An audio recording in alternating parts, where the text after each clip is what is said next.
Hey everyone, Walter Bowne here. Okay, so you've read Economy, Thoreau.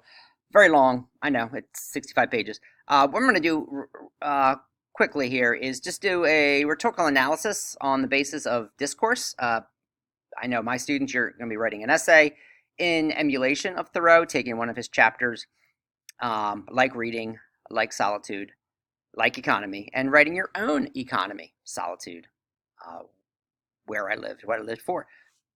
So let's take a look at discourse, right? Thoreau mixes four modes of discourse. Therefore, the first is narration.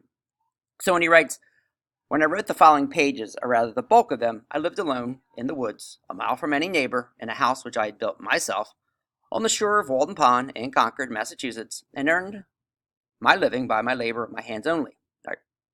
Notice how very different this is from Emerson.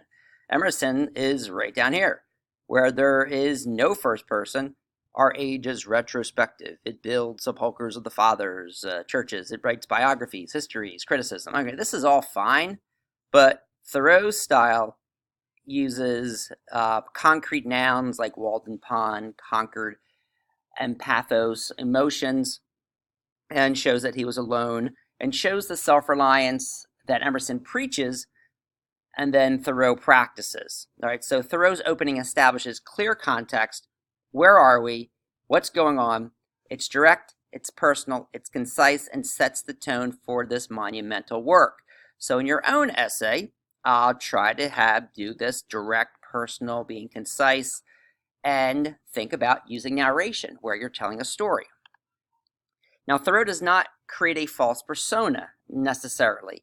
He addresses the readers as poor students directly. That's why we feel closer to Thoreau as a person. He is personal and confessional and grounds his experience and consciousness in the real world with us, real people, animals, and actual climate data. All right, so we feel maybe akin to, we might not agree with Thoreau, but it feels a much more personal thing. All right. And then he says, I will therefore ask those of my readers who feel no particular interest in me to pardon if I undertake to answer some of these questions. In most books, the I or first person is omitted. In this, it will be retained. All right, it says, I should not talk about myself if it were anyone else I knew so well. All right, so I would talk. Sorry, I forget that I'm in school sometimes. I would talk about someone. I would talk about other people, but I'm going to talk about myself. That might seem egotistical, but who else do I know so well? All right. He uses subtle and wry humor. We have Pavlov's dogs roaming around here.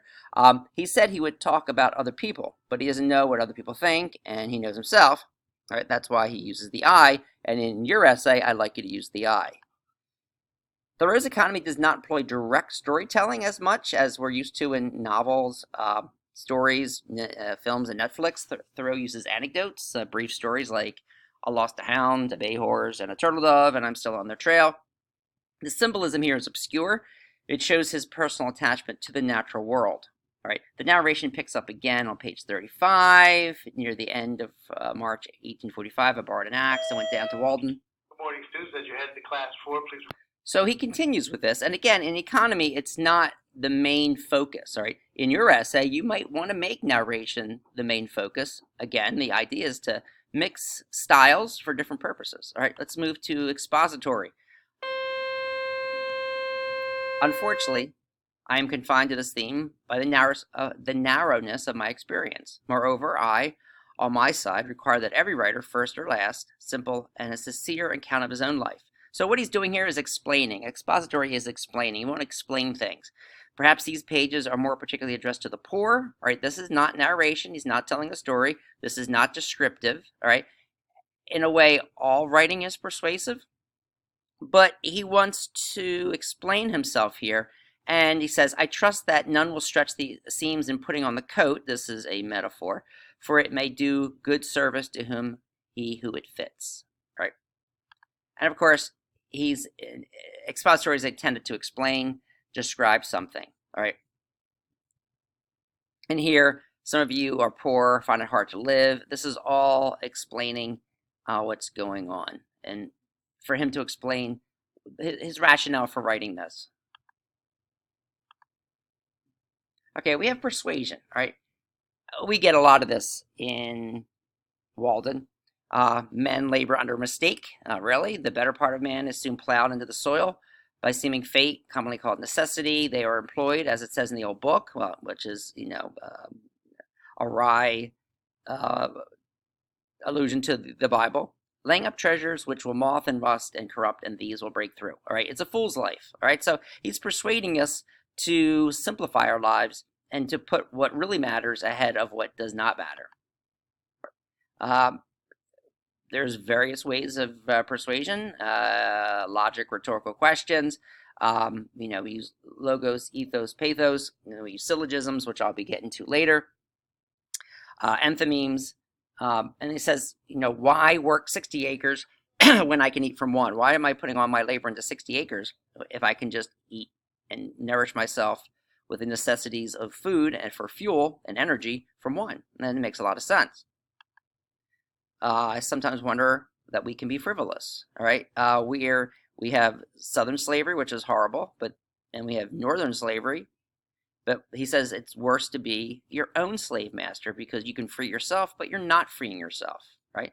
The Southern slave cannot free himself or herself, and we become our own slave master. So again, this is all about persuasion. Right?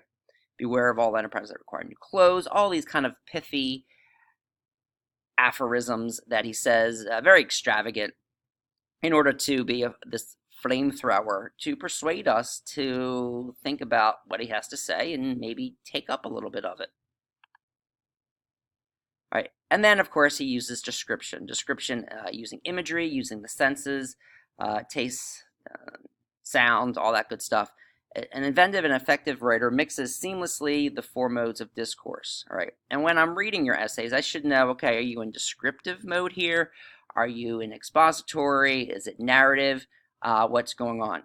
All right, if you are using narration and you want to tell a story about a time that you were all on your own in the woods or in the house, and you can describe the house, the yard, the woods that you go through. So the idea is to mix these things. And exposition and persuasion are the prevailing modes in economy. Description will play a vital role in other chapters like Pond in Winter and Brute Neighbors, and so forth and so on. Thank you so much for watching this. Hopefully this gives you a little idea of the four modes of discourse in your own writing. And take care. More to come.